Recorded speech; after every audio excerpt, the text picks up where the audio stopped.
শয়তানের ধোঁকা থেকে বাঁচতে গেলে কি করা? মাসনুন দোয়া পড়া। প্রতি ওয়াক্তের নামাজের পরে কমপক্ষে ৩ কুল একবার করে পড়া।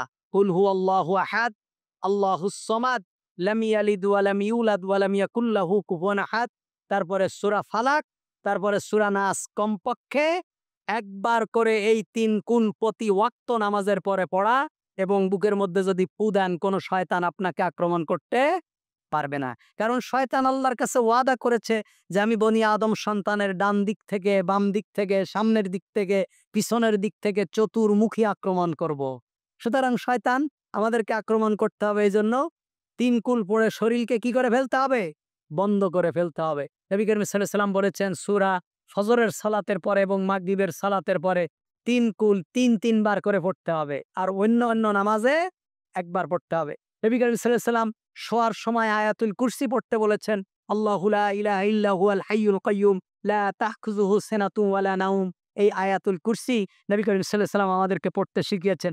নবী করিম সাল্লাল্লাহু আলাইহি ওয়াসাল্লাম মাগরিবের সালাতের পরে এবং ফজরের সালাতের পরে বিসমিল্লাহিল্লাযী লা ইয়াদুররু মা ইসমিহি শাইউন ফিল আরদি ওয়ালা ফিস সামাই ওয়া হুয়াস সামিউল আলিম, এটা আমাদেরকে পড়তে শিখিয়েছেন।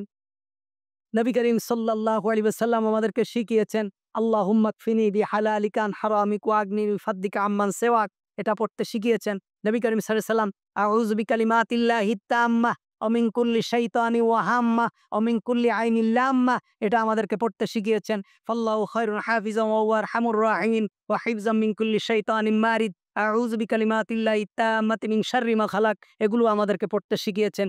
এভাবে অসংখ্য দোয়া আছে।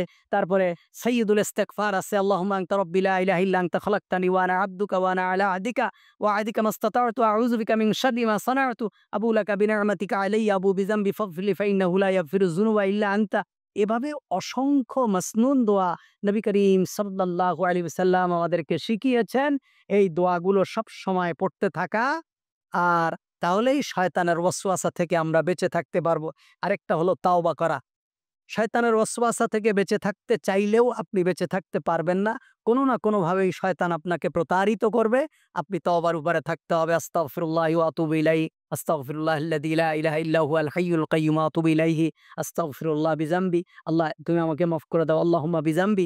এইভাবে আল্লাহুম্মা গফিরলি ওয়ারহামনি, এভাবে যত দোয়া আছে তওবা ইস্তেগফার এগুলো করতে হবে। আরেকটা হলো অজু অবস্থায় থাকা। মুমিন সবসময় কি থাকবে?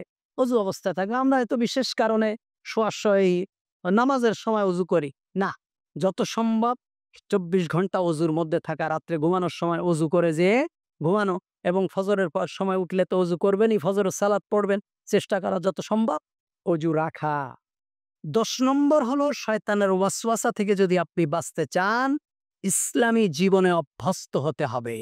খাওয়ার ক্ষেত্রে ইসলাম, চলার ক্ষেত্রে ইসলাম, পড়ার ক্ষেত্রে ইসলাম, শোয়ার ক্ষেত্রে ইসলাম, শোনার ক্ষেত্রে ইসলাম, বলার ক্ষেত্রে ইসলাম, অর্থাৎ মানুষের ২৪ ঘন্টার রুটিন ইসলাম মাফিক করতে হবে।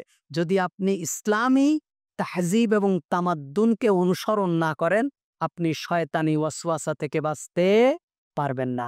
আপনার খাওয়া, ওঠা, বসা, চলা, ফেরা, বক্তৃতা, রাজনীতি, অর্থনীতি, সমাজনীতি, পরিবার নীতি, যত যা আছে সবকিছুতে প্র্যাকটিক্যাল, প্র্যাকটিজিং মুসলিম হতে হবে।